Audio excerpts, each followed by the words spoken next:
Welcome to the Brain and Body podcast with Allegra Foxley, where we discuss a holistic approach to healing and health.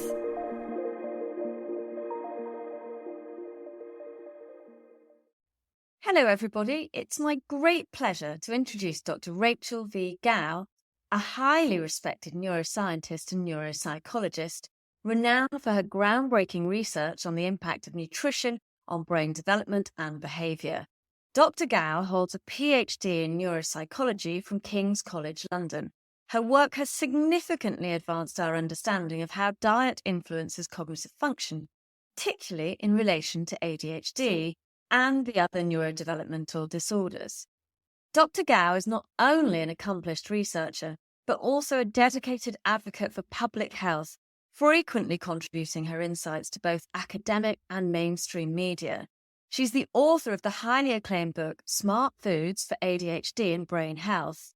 And she's been a keynote speaker at numerous international conferences, where her expertise continues to inspire both her peers and the general public. I am truly honoured to have Dr. Gow with us today, and I'm confident that her insights will be both enlightening and inspiring. Hi, Rachel. How are you? Hi, I'm really well. Thank you so much for inviting me onto the podcast. I'm delighted and excited to share this time with you. Yes, I'm so pleased to finally have got you on because you're so busy. And we met at the Nutritious Minds event last September, wasn't it? You were doing that on perimenopause, but your core area is nutritional psychology. And I'm just keen to find out how you got into it. Yeah, absolutely. And it's a great question. It's a good beginning. And it's a question I'm often asked. I started life out career-wise working on the very famous Abbey Road in northwest London in the property world. I absolutely love my job. I started there when I was 19. And I believe by the time I was 23, I was promoted to a lettings manager.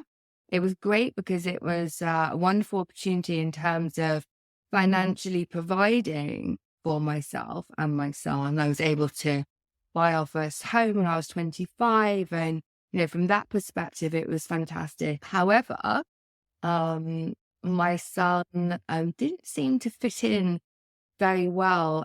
He was at this small private school and he seemed to sort of stick out like a sore thumb. And I wasn't surprised because there had been indication of this at nursery as well. So right back from, 2.5, 3 years of age, he was the little boy that wouldn't sit still on the mat for story time. And he'd be up, leaping around, and he was so energetic and he had this kind of boundless energy, which was just so wonderful to see. He had this mischievous, inquisitive, playful personality. He was so intelligent. All his developmental milestones were achieved ahead of time, which was quite impressive. However, there was this kind of restlessness, kind of a little bit, the hyperactivity. He was the one that wanted to be the daredevil, to try and climb the tree and hang upside down from the branches, much to my mother's horror when he was a little boy. But he would always have people on the edge of their seat, and you really did have to have eyes in the back of your head.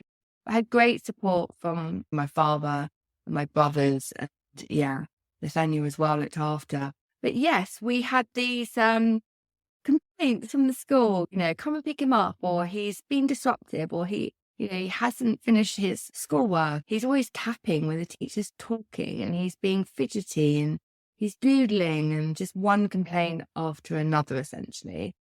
So that was tough. That was really, really tough as a mom. I kind of wished they saw what I saw. And it was a very different image within the classroom. It was just my son, very restless, very fidgety, blurted out answers, didn't always put his hand up, and he just didn't seem to fit in to that very rigid, structured environment. So I discussed this with friends, family, and we decided to seek the help of an educational psychologist who came to the school and actually observed him in the classroom and in the playground and his interactions with peers. And then we took him also to child and adolescent psychiatrist who did a series of tests. We also took him to another clinical psychologist. And the result of all of it were diagnoses of dyslexia and ADHD. There were also some sort of mild ASD traits, but back then there was no such thing as a dual diagnosis. So the behaviours that were more kind of severe were the ones that received the diagnoses. And all of that was very difficult to absorb. In some instance, I guess it gave me some relief.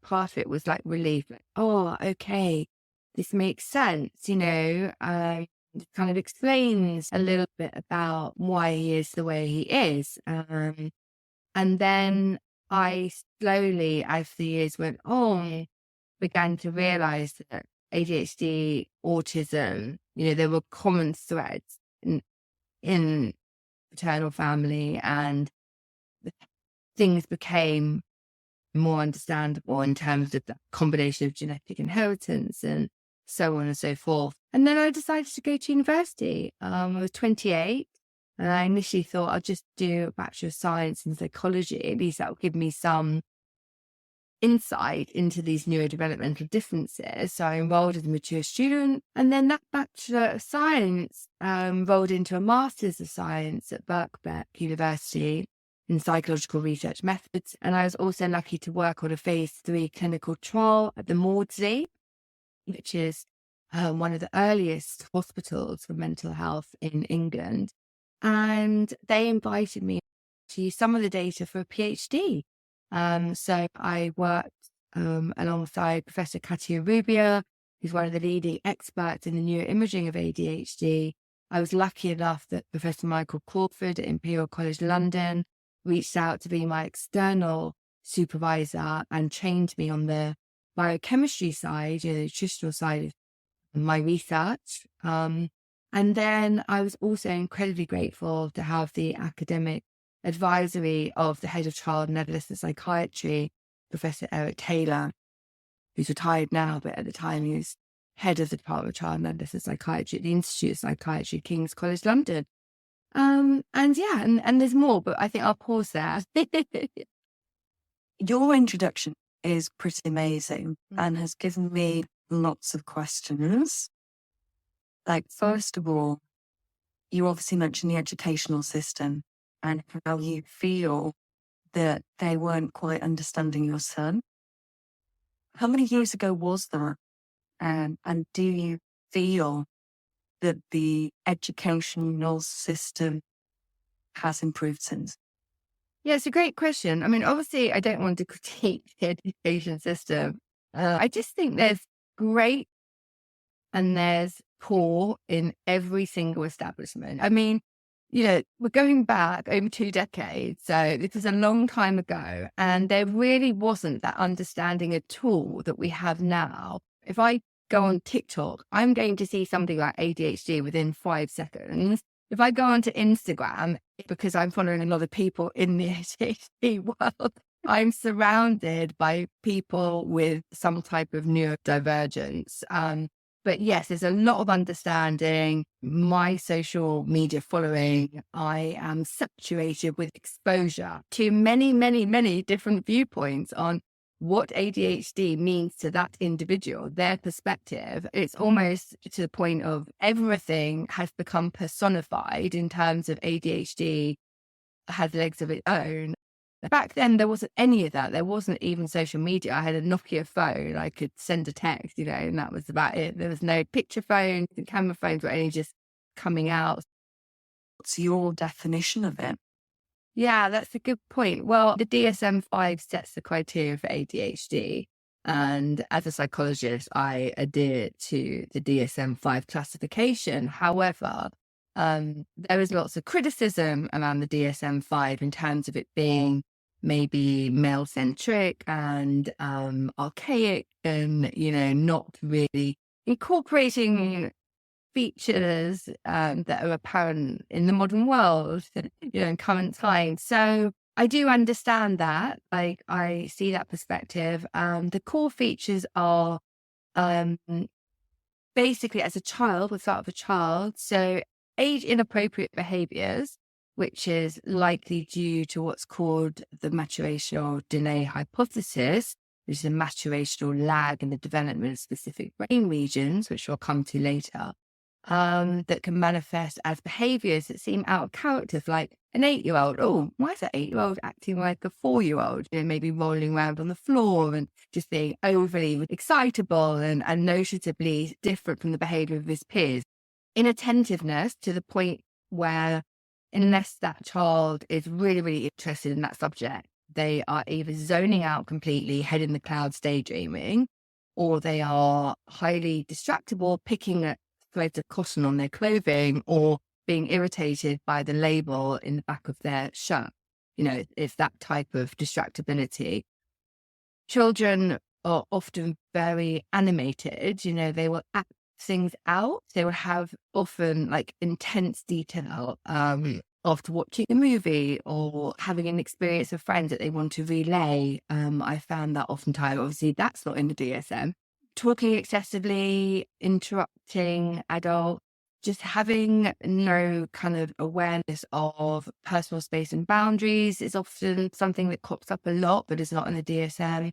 Hyperactivity, I mentioned that with my own son, just being very fidgety. The child in the classroom that's maybe rocking on their chair, having every excuse to get up and go sharpen a pencil or sneak out to the toilet. The impulsivity is the one that gets them into trouble. So this is the kind of reactiveness. So basically not always thinking about the consequences of an action. So it's kind of act first, think later. And that happened a lot with my son. He obviously been very remorseful afterwards, but if he got teased in the playground, he was the one that was likely to react. So, and sometimes that was physical, where he felt compelled, to push someone, or if they had wound him up. And he was a target as well, because oftentimes other children know something's a little bit, astray, or they'll know if someone is easy to wind up, and they become a target because that individual, that young person is very reactive.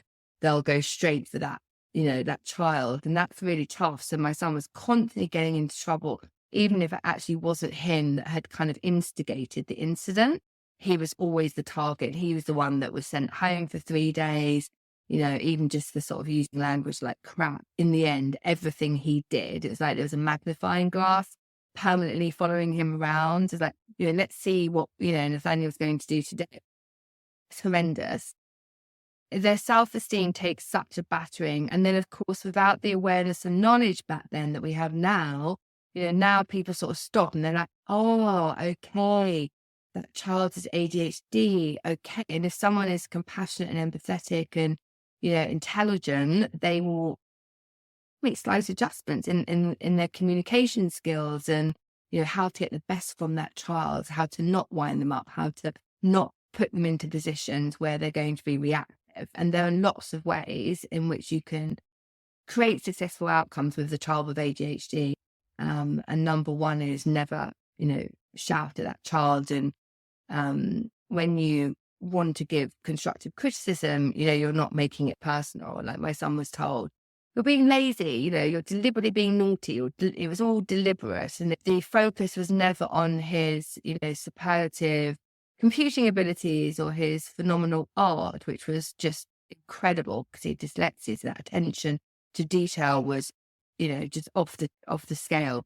It was never on, his athletic abilities. He ran for Kingston Athletics for 4 years. He was an amazing gymnast. It was always on what he couldn't do, wasn't doing, shouldn't be doing, instead of what he was actually capable of. It's interesting when you're saying about some of the symptoms of it, because actually many of those symptoms that you've listed are also trauma symptoms. The impulsivity, daydreaming, dissociation. Mm-hmm. Then you can see how they can be misdiagnosed. Absolutely. And I think people like Gabor Mate pick up on this in Deceptive Mind and Myth and Normal, and he puts almost everything down to trauma, and there are different levels of trauma, and there's, obviously generational trauma, and there's, trauma can be kind of cellular and unconscious. But in my son's case, it definitely wasn't childhood trauma because he was only 6. He'd had a wonderful start in life. He was very loved and there was no adverse childhood experiences. And it was very frustrating because also back then there was CAMS, child and adolescent mental health services, were very much trained in the kind of psychodynamic, psychoanalytical, kind of Freudian, Jungian approaches that, of course, are not experimental, so they can't be falsified. And they're still, practiced today. And there's some very great theories embedded in those original kind of ideas. However, their approach was exactly that. Like, look what's happened in his life, and maybe it's his grandmother going to live in South America when he was 5 that has caused him to have ADHD, and they offered us 2 sessions a week, which I naively committed to for 4 years. And it was a complete waste of time because, of course, ADHD is a biological condition that's embedded in the brain with strong kind of genetic environmental origins. And that was very difficult. The approach, because it wasn't until that I sought out private help from, as I mentioned, educational psychologists and child and adolescent psychiatrists who were also NHS, by the way, but were just having private practices. We could see them quicker and easier. And I was lucky that my family supported me in that. That we had the diagnosis. Once you know what's going on, you can then create the support structures that are needed. It takes a village to raise a child. You need support from many different aspects of their life combined to, support them as best as you can. And that's really important. And I think if your approach is nested in, like I said, the kind of psychodynamic approach to why my son is hyperactive rather than the biological, it's conflicting and it can create kind of more upset for the parent, especially, and the child. Because, Nathaniel wondered why he was going there, twice a week to kind of do this play in front of a lady who just kind of interacted with him. And he kind of wondered what he was doing there. And I, obviously wanting to be the best mom that I could be, stuck to it for 4 years. So I'm not saying it wasn't helpful in any way, but it was difficult because now, of course, he'd be on the waiting list and he'd probably get diagnosed by an expert in ADHD. Whereas back then, when my son became 18, he met with a psychiatrist, an NHS psychiatrist, who said, well, there's no such thing as adult ADHD. So he no longer has access to any support and services. So he had an incredibly difficult time in his mid-20s because it wasn't even recognized that there was such a thing as adult ADHD. It seems crazy, actually, hearing that, because it has quite huge ramifications, doesn't it? People with ADHD are far more likely to, further down the line, suffer with CPTSD, so complex PTSD, because they're excluded in school, because parts of their life can be chaotic, discrimination, all sorts of different stuff like that. They're 4 times more likely to get post-traumatic stress disorder. Thank God for social media, science, people like yourself making such a difference. What was your light bulb moment for you that really kind of steered you down the nutritional path? Yeah, I mean, it was several factors actually that monumentally opened those doors and changed our path. Because initially, being diagnosed, what comes next is the prescription pad. It's like, okay, you have ADHD, so we'll prescribe you psychostimulant medication. And the school he was at the time, because I had put off giving him the medication, I just wasn't comfortable with it as a parent. And bear in mind, we're going back 20 years. It wasn't common to give powerful, potent stimulant medications to 7-year-old. It wasn't a thing. So I was incredibly hesitant to do that. And then he was at a private boarding school that I managed to get him a scholarship to, which was sold to me as one of the best schools in England to educate children with dyslexia and ADHD. That school now no longer exists. It's actually shut down for reasons we won't go into. But I was forced by that school to medicate my son or he can't come back. So I was faced with an ultimatum to this kind of state-of-the-art school with all these wonderful facilities where you take children with ADHD if they were medicated. So I felt sort of in a corner and cornered into it. So yeah, we got prescription and there were different impacts. So number one, the school fed back that he was doing so much better in the classroom. So much better. He was less fidgety, hyperactive. He wasn't blurting out. He wasn't as impulsive. He was appearing to concentrate and pay better attention. Bear in mind, I felt as a mum that he just looked absolutely wired, and that could be controversial. But then there was another dilemma. So it's like I did what they wanted, put him on medication, but then he couldn't sleep. And at boarding schools, residential schools, they have sort of substitute mothers, duty mothers that, obviously are there looking after the children in the dormitories until children are asleep. And my son was up awake till 1 a.m. every night. And that was causing another problem because they were complaining that they couldn't go off duty and they didn't want to go to bed at 1:30, 2 a.m. And so then it was like, right, well, actually now you either have to move to Hampshire and he can be a day pupil, or you have to remove him from the school. And he's already missed chunks of his education because they wouldn't take him until he was successfully weaned onto the medication. So the weaning process, which people don't really talk about, is you give them, you start off with 17 milligrams, which I think is what he started on. He ended up being on something like, I don't even know if it was like 55 milligrams or more. I can't even remember. Huge dose. And by the way, there are no studies confirming long-term efficacy for the safety of psychostimulant medication. They don't exist. We had the multimodal study, which found actually that after about 12 months, the effects wore off. So basically, a higher dose is required because the effects are not so potent anymore.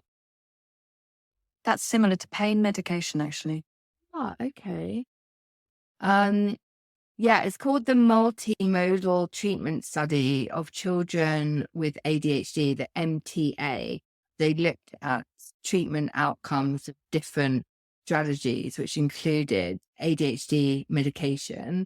And I believe there are no differences between the medication management and the combined treatment group. It's a 14-month follow-up study as well.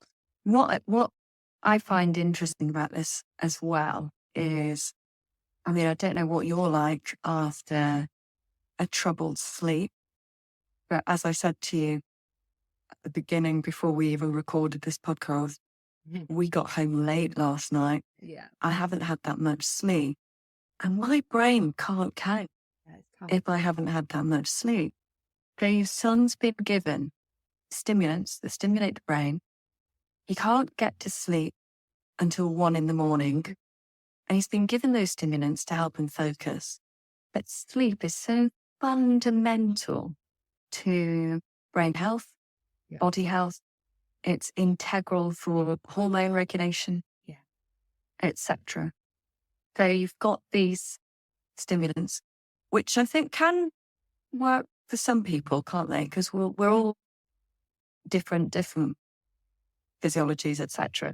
So some people can react well to medication and others can't.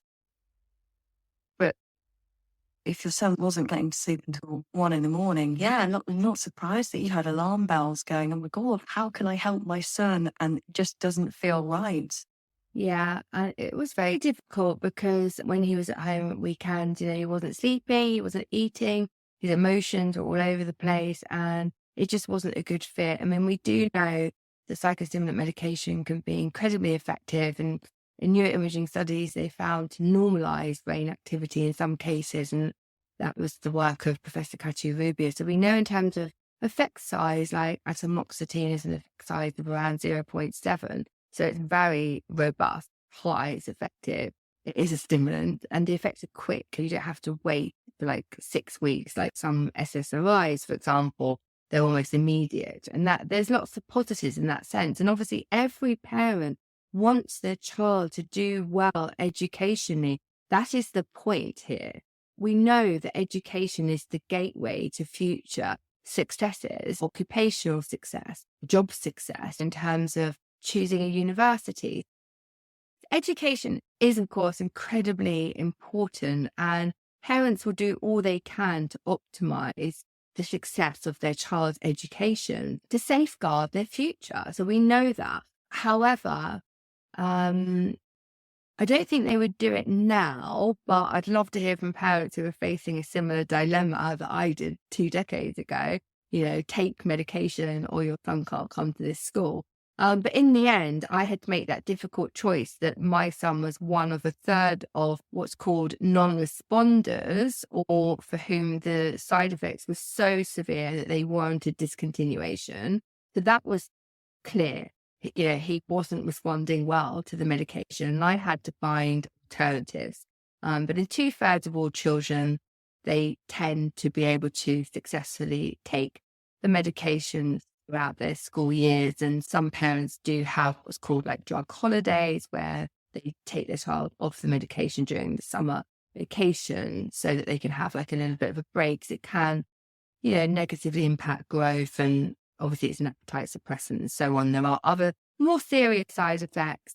There are black box warnings on some medications for children, showing the potential for increased suicidality, increased anxiety, increases dysregulated moods, and so on. So yes, you don't know unless you try. So we tried that, and then it was like, right, what next? Because that's not working. And now he hasn't got a school because I had to withdraw him from the school. So it's almost like, oh my gosh, what on earth are we going to do next? That's scary. Yeah, very scary. Very hard to find a school for a child with ADHD. I actually attempted to kind of create a new model. It's actually on my Dr. Rachel V. Gow website, because I was recognizing that children with ADHD gravitate to the creative arts. They love technology. Oftentimes they can be sporty. They can have different interests. I'm not saying they're not going to also have traditional interests. Like my son loved history, for example. There was a horrible history series books that he loved, and he loved Harry Potter, and he loved Lord of the Rings, and he was a collector of fun facts and geeky things. But yeah, it's really hard. It was really hard back then trying to find the right school. And in the end, my son went to 9 schools. We could be here all day talking about everything that went wrong, and obviously that all impacted him terribly. He was educationally failed by the system. There is no doubt. And that's why I'm so passionate about what I do now, because I experienced it firsthand, how the education system squashed his creativity, crushed his self-esteem, and literally failed him in every way imaginable. It was horrific. It's interesting because I was speaking to a friend whose daughter has ADHD, and she was suspended a couple of weeks ago.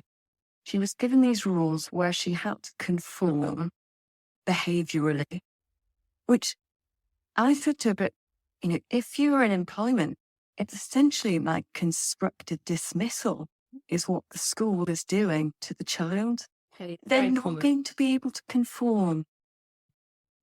Absolutely. So back to the question about how I became interested in nutrition. So as part of our journey seeking help from others, I was recommended to this wonderful centre in West Hampstead, which used to be called the New Learning Centre.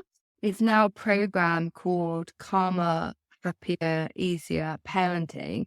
And I recommend that all parents go to Amazon and get a copy of the book. It's fantastic. And their model was almost like retraining, like going back to basics and starting again. And they had a summer program that I enrolled my son in, and it was literally examining everything and not leaving any stone unturned. And part of it was, what is he eating?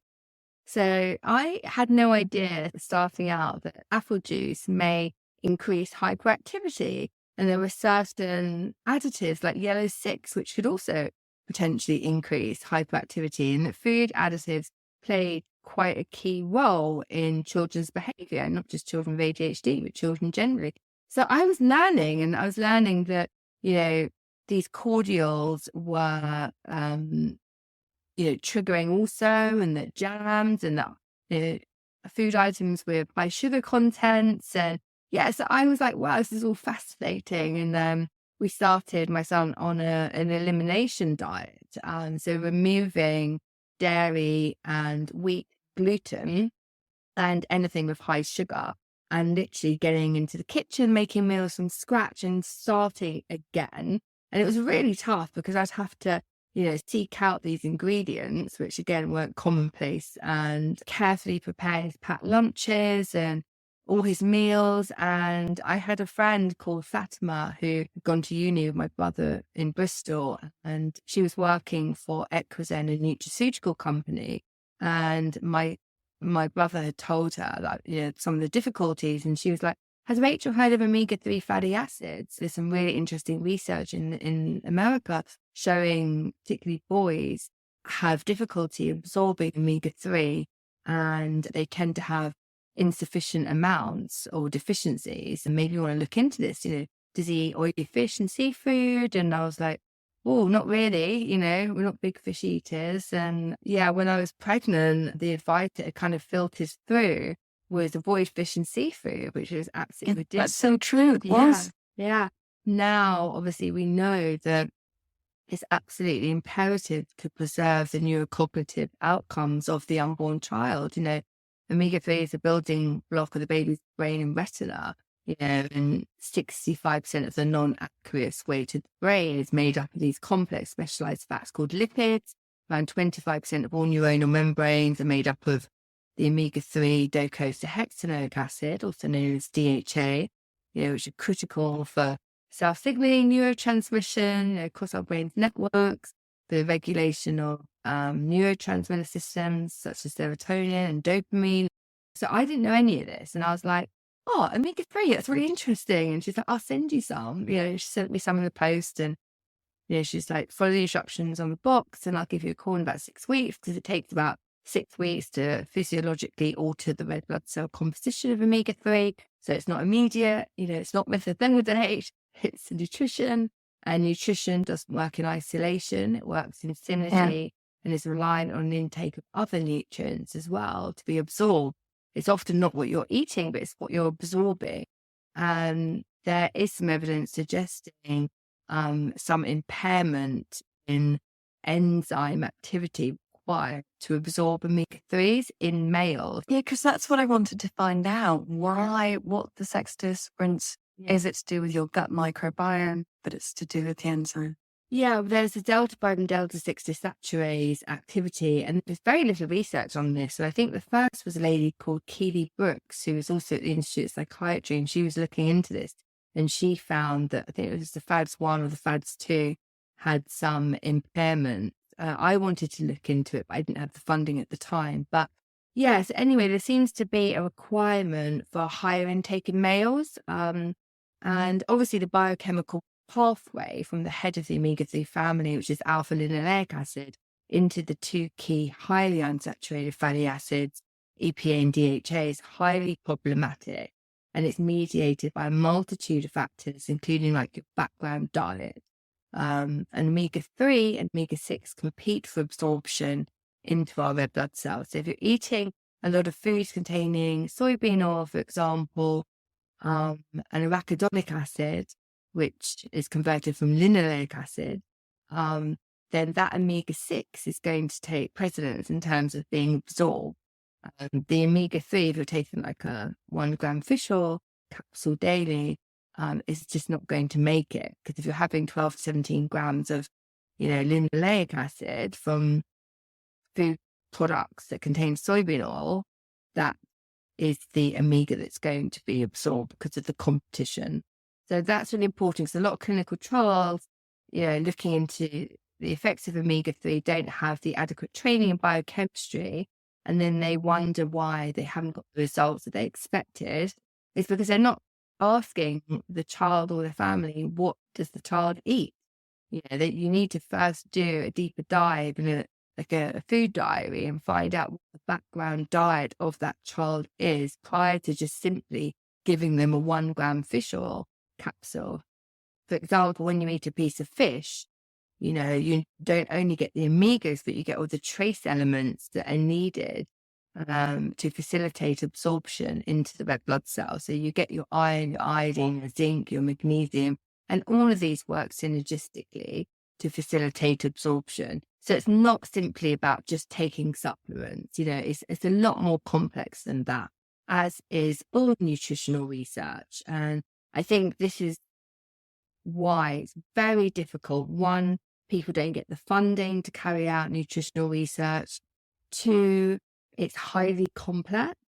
Food can act in the body in comparable ways to pharmacological medication. However, it's very difficult to replicate these effects within the context of a randomized placebo-controlled trial. Changing the diet comes with all sorts of challenges, like what's the placebo for a salmon?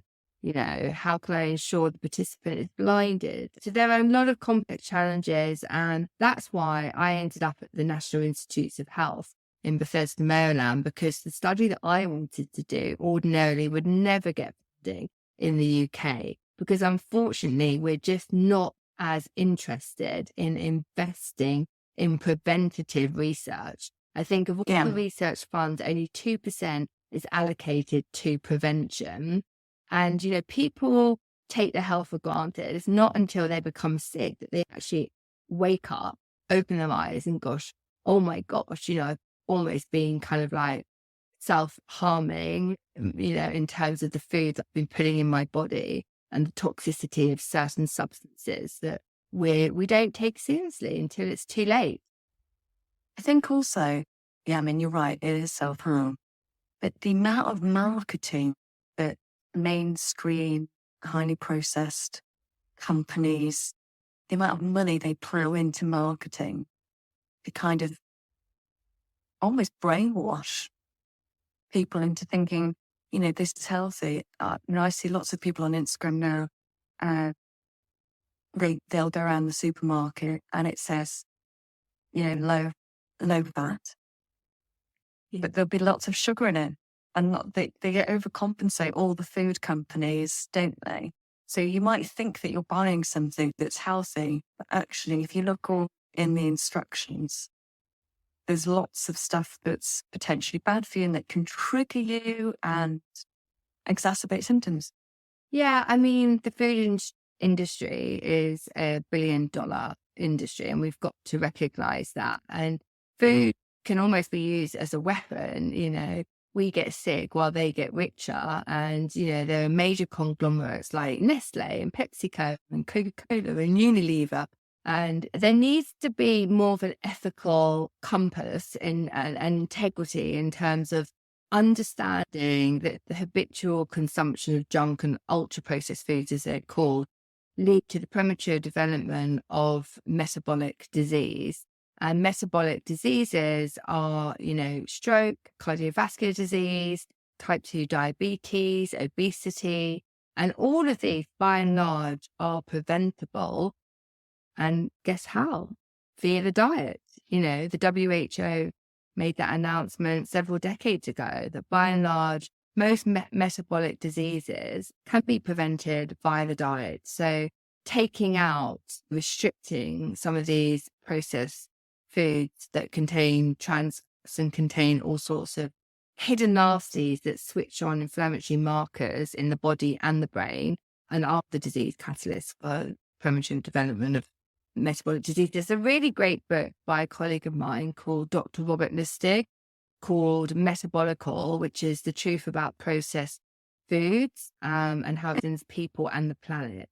And I recommend that you have a read of that. It's really, really insightful. And there was a recent systematic review of about 20 studies with, 334,000 participants demonstrating that high ultra processed food consumption was associated with all-cause mortality, so death, cardiovascular disease, hypertension, metabolic syndrome, overweight, obesity, depression, irritable bowel syndrome, overall cancer, postmenopausal breast cancer, gestational obesity, adolescent asthma.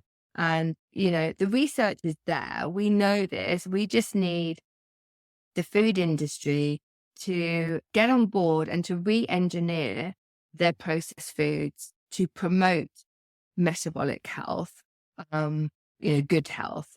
And, that is entirely within their reach. I recently wrote a paper on this. It was published last year in Frontiers in Nutrition, which was a kind of a model, because processed food's not going away. People love convenience food. In fact, they're increasing. And we've seen this with the recent onslaught of various different, packaged meals that can be delivered to your door, Mindful Chef, and there's loads of the different companies now. They're huge. It's a huge industry. So people love processed foods, but we can make them healthier. We can re-engineer them. And that's really, really important. We have a duty of care to consumers in terms of labeling, ingredients, and especially to children who are arguably the most vulnerable and often treated to, sugar-rich, junk and processed foods as rewards for good behavior.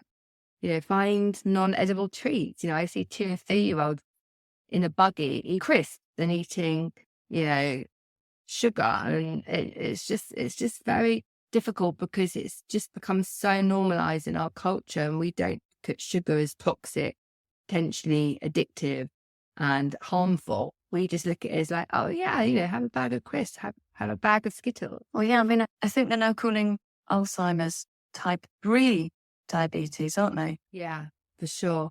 I know, because oxidative stress process, accelerates the aging process, and oxidative stress is caused by the food we eat, the water we consume, environmental pollutants, and lots of oxidative stress creates cell death and is harmful to our brain in particular. Yeah. Yeah.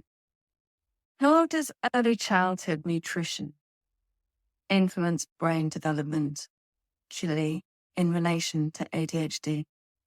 Yeah, that's really a great question. So the process of neurodevelopment is obviously highly complex and, again, mediated by a multitude of different factors, including toxicity, genetics, infectious diseases, deprivation, physical trauma, and so on, but also undoubtedly by nutrition and nutritional insufficiencies. And we know that iron, for example, is iron deficiency is one of the leading causes of cognitive impairment worldwide. So we know, the impacts of iron during pregnancy, during the early stages of what's called embryogenesis and neurogenesis, synaptogenesis, the formation of the baby's brain, essentially. And obviously, I'm very interested in omega-3 fatty acids, as I mentioned earlier, as the building block of baby's brain and retina. And children born prematurely, for example, miss out on what's called the biomagnification process, which occurs in the last trimester of pregnancy. And it's this preferential uptake of omega-3, depleting the mother of the store of omega-3, which is her brain, which is passed across the placenta to form baby's brain retina. And during the last trimester, if the baby is born prematurely, it doesn't receive that biomagnification process. And then if it is in like ICU, it's given formula which contains all sorts of things that ordinarily are nothing like breast milk, rich in omega-3 and 6 fatty acids. And I think that's important to note, because the formula, preterm formula, can contain lots of omega-6, which vegetable oils, including rapeseed and palm and sunflower ingredients linked to harm such as highly processed refined carbohydrates like GMO cornstarch, something called maltodextrin, which is a powder which is a sort of a stabilizer which prolongs shelf life. So it's really, really difficult. There is a lady called Susan Carlson, who's an amazing scientist, and she was among the first to persuade the formula manufacturers to change formula to include omega-3, long-chain omega-3 polyunsaturated fatty acid. And that happened, I believe, in 2002. Wow. Yeah. So prior to that, there wasn't any long-chain polyunsaturated fatty acids, omega-3s in formula. Yeah. And obviously we know that children also born preterm have increased risks of global developmental delay, obviously ADHD, problems with vision, including premature retinopathy and dyslexia. And there's an amazing paper published by Professor John Stein from Magdalen College in Oxford. It's called the Magno and Parvular Cellular Hypothesis of Dyslexia. And it shows how these specific cells are implicated in dyslexia and also mediated by an intake of omega-3 fatty acids. So nutritional insufficiencies can contribute to a range of different cognitive and developmental outcomes. So obviously the quality of the maternal diet is really, really important. And also more interestingly, well, not more interestingly, but as interestingly, children born preterm, so at a gestational age of less than 37 weeks, have an approximately 30% increased risk of developing autistic spectrum disorders compared to those born full. So, yeah, and nutrition is undoubtedly involved in neurogenesis. So neurogenesis is literally the development of the baby's brain during pregnancy. It's how the brain develops. And there's been animal studies that have deprived, for example, an animal brain of omega-3 during the process. And they found a range of alterations in brain development, including disruptions in a process called neuronal migration, which is literally the predetermined position of neurons arriving at their destination in the cerebral cortex, for example. We can see like a nice healthy pattern of neuronal migration with a diet adequate providing omega-3 compared to a diet that has deprived the animal of adequate omega-3. And this is the same in like cell cultured hippocampal neurons, the dendritic branching of the neurons just do grow. It's called neurite outgrowth. So on a neuron, you have this wonderful intricate tree-like patterns on the neurons, which enable the connections, passing the chemical messages from one neuron to another. It's called neurotransmission, the process. And basically these neurons are significantly impacted by that neurite outgrowth process.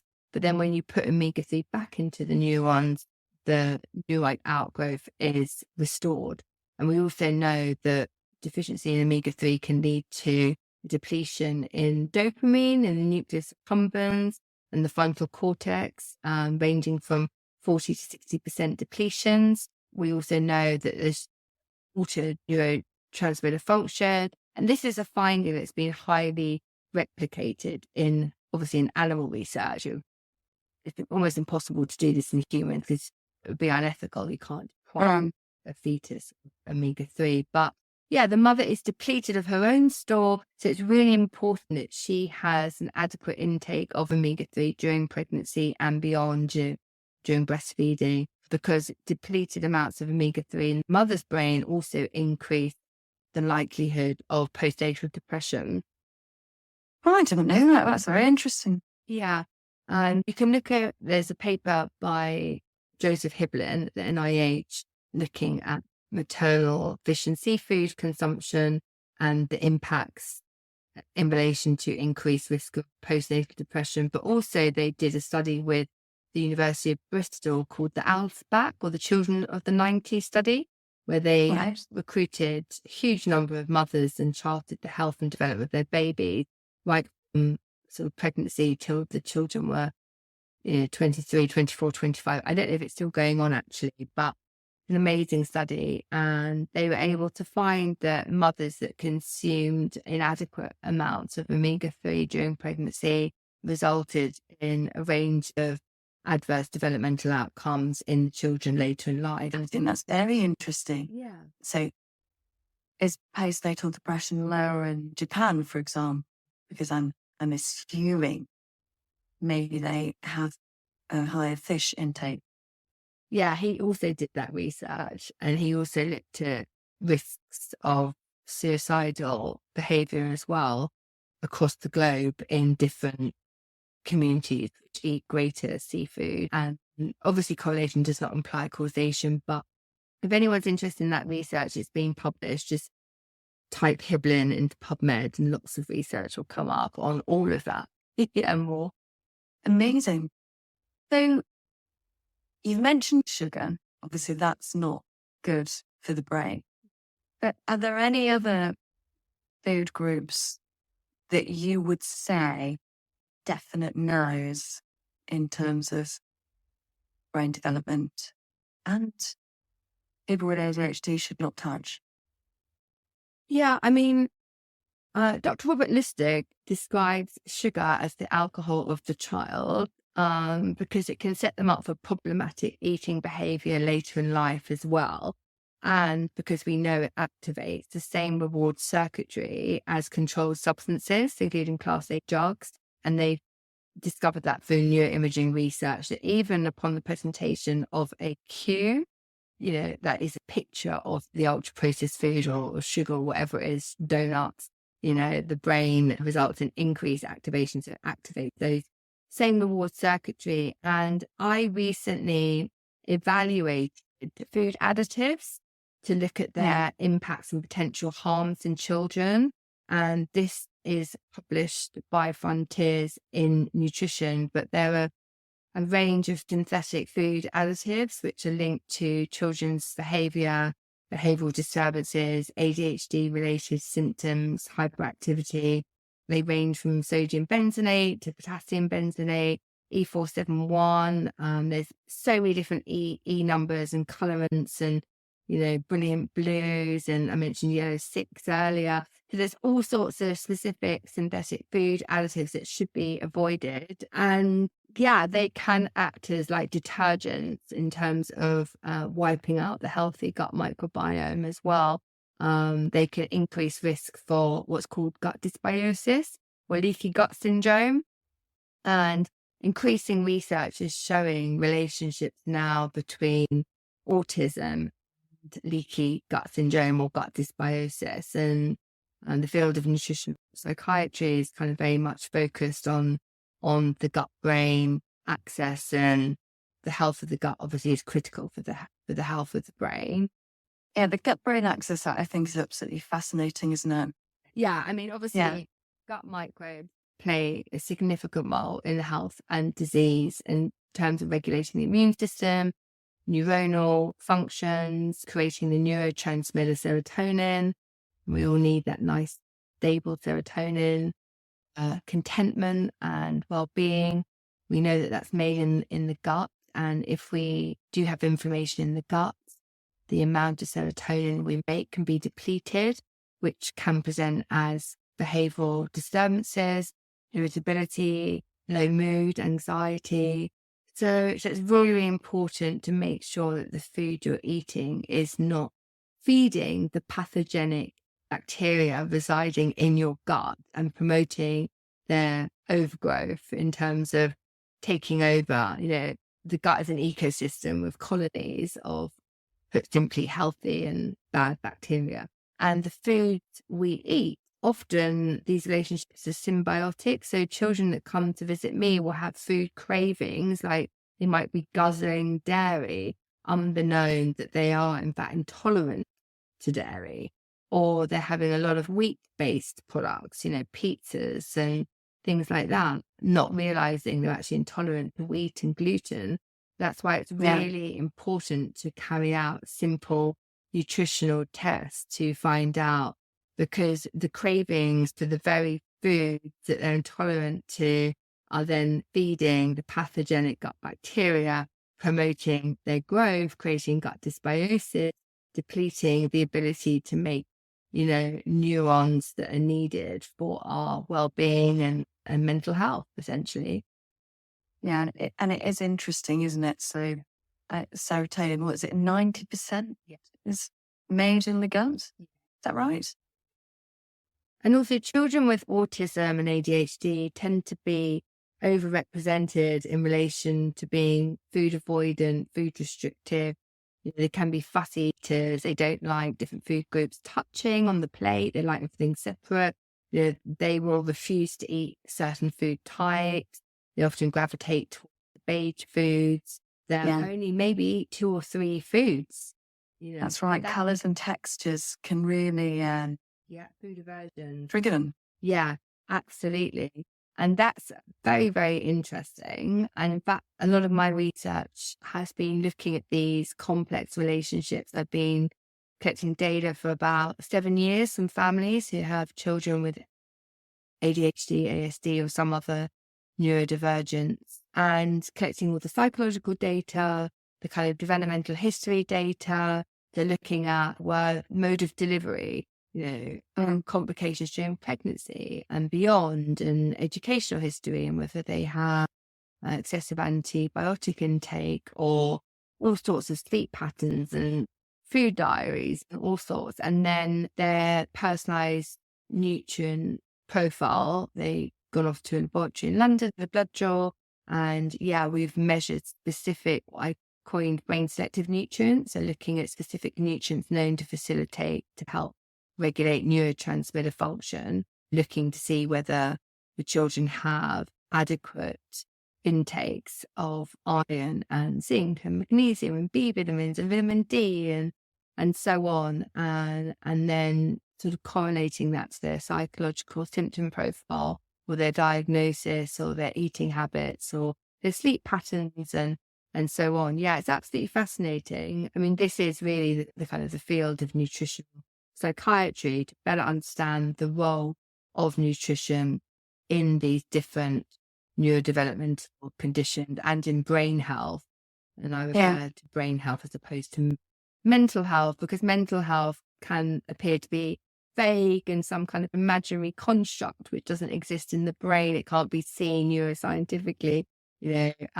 Obviously the collective consciousness, yes, I get that, but the health of the brain is absolutely critical. It's an organ like the heart or like any other organ in the human body. We need to refer to brain having its own health as well. Yeah, no, I agree. And you worked with Doug Armand, didn't you? And he's very much about brain health instead of saying mental health. And I think by saying brain health, it feels better for me. It sits more comfortably. Yeah. Because it does get rid of that stigma. And when you talk about iron, often women who are going through perimenopause and menopause, they can sometimes have low iron uptake, and that's going to affect their dopamine levels, which is going to affect restless leg syndrome, for example. And their mood and depression, Yeah. Yeah, absolutely. Zinc plays a role in restless leg syndrome as well, especially in children with ADHD. So I've been analysing the data with 4 students from the University of Roehampton, and we found some very interesting relationships that I'll be presenting in due course. But we found that over 80% of the children in this cohort presented with food intolerances, and the main one was cow's milk, other dairy, wheat and gluten. And we've also found insufficient levels of B vitamins, zinc, omega-3 fatty acids. At least 60% has suboptimal values, and I think just under 17%, something like that, were in the intermediate group. And there were only, I think, 2 children in the optimal range out of the whole cohort. So, it's really, really interesting, looking at the omega-3 index, which is the sum of EPA and DHA. And together, these are both critical for brain function and activity. but that's kind of like the sum of almost a decade's worth of work. I'm now a lecturer in psychology at St Mary's University in Twickenham. I'm focusing on the charity, and I'm focusing on, lecturing, which is something I'm absolutely passionate about, teaching, passing on the knowledge to the next generation. Let's talk I can tell you about the charity that you've set up. Yeah. Because I just think that that's absolutely phenomenal. And like from my perspective, obviously I'm coming from a trauma angle. Now, trauma can affect anyone, no matter what the socioeconomic background is. So you could have lots of money, or you could have little money. One thing I know that happens is if you've been traumatized, that is going to impact your ability to actually make money and to take care of yourself and to take care of other people. So lots of my clients have really hit hard times, and that's why I give reduced prices to the vulnerable who can't afford the really important trauma recovery work that they require. So I love that you have set up this charity. So yeah, tell me all about it. Absolutely. So, the idea of the charity came after working for so many different non-profits myself. So I was fortunate enough to work for the phenomenal Kids Company, which was a London-based charity run by Camilla Batmangeli, who sadly passed away in January this year. The work that I learned from working there as an assistant psychologist for 2 years in my PhD was incredible. And as a mom who had gone through the whole struggle with my own son's education, I was in a privileged position to be able to help other moms in Brixton. For example, I would help them obtain statements of special educational needs, which are now called Education, Health and Care Plans. I would represent the families at tribunals and win the court case, even though I wasn't an educational lawyer. Amazing. I was helping getting parents, one mum in particular, a child with autism, getting them housed, things like that through, government housing, and helping have their back and fight their corner, really, Because what was happening was this influx of academies. These children were getting all these behavioural marks against their name. They were clocking up all these behavioural incidences without due diligence and investigation into, maybe there's something wrong. Maybe this child has autism. Maybe this child has ADHD. Maybe this child has a global developmental delay. Or maybe there's a reason this child is not able to focus, concentrate, behave in an expected way. And they weren't doing that. They were literally clocking up these behavioural incidences and then permanently excluding them. They were like, you've got 100 and something behavioural incidences. Bye-bye, we can't have you here anymore. And then they were put into people referral units where they were exposed to criminal activity, often drug dealing, unsavory kind of behavior, and socialized into gang activity. Potentially young boys of 9 and 10 were being used as drug runners. Like, I saw it all. It was heartbreaking. And I was also helping educate some of these young boys and girls that had been permanently excluded, and teaching them like undergraduate psychology. And then we were talking about evolutionary psychology, and they were firing on all cylinders. They loved it, and they were so captivated and so engaged, and they loved it. And I knew it was nothing to do with intelligence or they had the potential. They just weren't given the same opportunities, and that was a bone of contention for me. And I felt that there was this huge disservice. And David Lammy, the Right Honourable David Lammy, talks about the playground to pupil referral unit to prison pipeline. And we know that at least 33+%, I think it's more like 50 to 80% of inmate incarcerated adults meet diagnostic criteria for ADHD, having not been correctly identified and diagnosed in childhood. Another disservice, and then they've been education fails, Terrible. Be put into a pupil referral unit, and then they enter youth offending, and then it escalates, and then addictions come into play, and all of this is utterly preventable. and if we could just take them at the detention stage, let's get them here. They're getting more attention than the rest of the class, detention, identify them at that stage and intervene. And that's what Nutritious Minds Trust charity was set up, to do with that in mind. And hopefully next year we're starting our very first community holiday project focused on all the creative arts, as well as sporting activities and fitness, making it fun, giving them drama classes, film, musical opportunities, learn to DJ or write song lyrics or learn how to be a sound engineer. Fantastic. Sporting activities, all sorts. That would be next year. I've been running an adult ADHD support group, local one, free every month for about 7 months now, which is great. Got a nice little community being built where parents can come, or individuals who have ADHD themselves or ASD, and just feel safe and feel heard and feel that someone's listening to them, give them a voice, people that actually are like-minded and have shared experience, and can give advice. And also, obviously, I put on events, and we have the Nutritious Minds Trust official charity launch coming up at the Ministry, which is the Ministry of Sound offices on Borough Road in London, on Friday, the 4th of October. It's going to be a day of expert talks. Half of all speakers, just over half, have ADHD or ASD or dyspraxia or dyslexia. We have an eclectic mix of speakers. We have wellness activities. We've got lots of people coming to showcase their new startup businesses. You can join our Q&A interactive panel discussion in the afternoon. And then we've got a lovely networking session with music by DJ Matt Lamont and guests.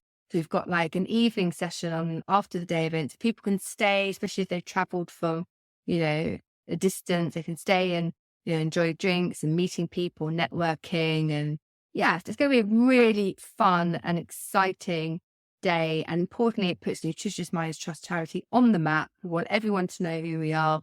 We want as much support as possible so we can do more of these hands-on activities. And that's what it's all about, engaging with the community, offering creative outlets, nurturing passions or interests, and trying to prevent that playground prude prison pipeline as much as possible.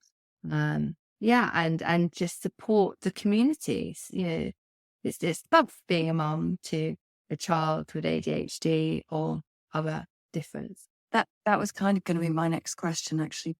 What would you say to a mother or father who thinks their child might have ADHD, maybe their child's maybe being excluded, and they're just on the path to, or the waiting list, which can be quite lengthy, and to getting a diagnosis?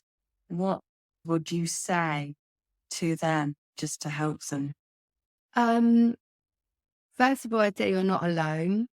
There are millions of parents all over the world that are facing these challenges and difficulties.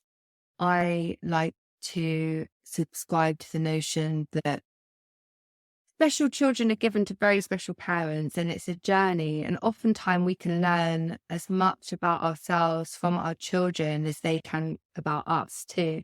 And I think that, getting involved in the community, reaching out to Nutritious Minds Trust charity, one of the key things I forgot to mention that we do is cover the costs of diagnostic evaluation. So we've allocated 3 grants so far to low-income families. There's criteria on my website, so you can check it out, see if you qualify, and you can join the wait list, because there is an 8-year wait list on the NHS. So what we do is we work with a reputable psychiatric clinic in London that we will then cover the cost and pay for your child's assessment for you. So this is another reason why we exist, because it's so difficult. And if I hadn't have received the kindness and support that I did from other people when I was struggling, I would have really, I don't know what I would have done. I mean, to be honest, because it can be so isolating as a parent.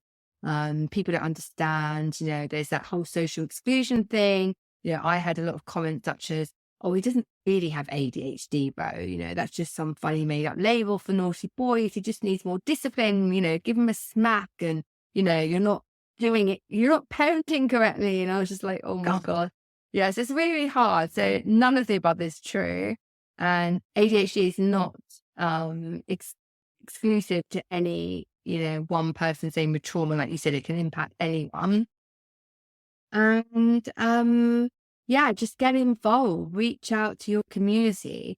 You know, if you can't find a support group, create one, you know, create one. And it's so, so important. And don't succumb to kind of not looking after yourself, because you do need to have great self-care and self-love going on simultaneously, because it can be utterly exhausting. So taking care of yourself is that whole putting on your own oxygen mask first. What I'm going to do is I'll put a link to your charity, obviously, in the show notes of the podcast. Thank you so much for coming on. I love you. I think you're absolutely great. And I love how you've really turned a huge struggle into something so positive that's going to help many, many, many people. And I advise everyone to buy your book. The Bible of all things ADHD, and also practical advice and guidance, stories for people from all over the world who are impacted by ADHD, not just about me. And what to eat for breakfast, lunch, dinner, snacks, and what to drink. It's all here. Yeah, I mean, it's a fantastic book. I tell all of my friends who are kind of struggling and that they're just about to embark on that journey with their children, oh, check the book out, buy it. Thank you. Yeah. I mean, there's so much more we could say. We could literally just have an entire conference on everything, but unfortunately it's not possible. But it's been wonderful being a guest. It's long overdue, and I hope this is, you know, useful and interesting to your listeners. And thank you. You've been listening to the Brain and Body podcast with Allegra Foxley. Thank you for listening, and thank you for your support.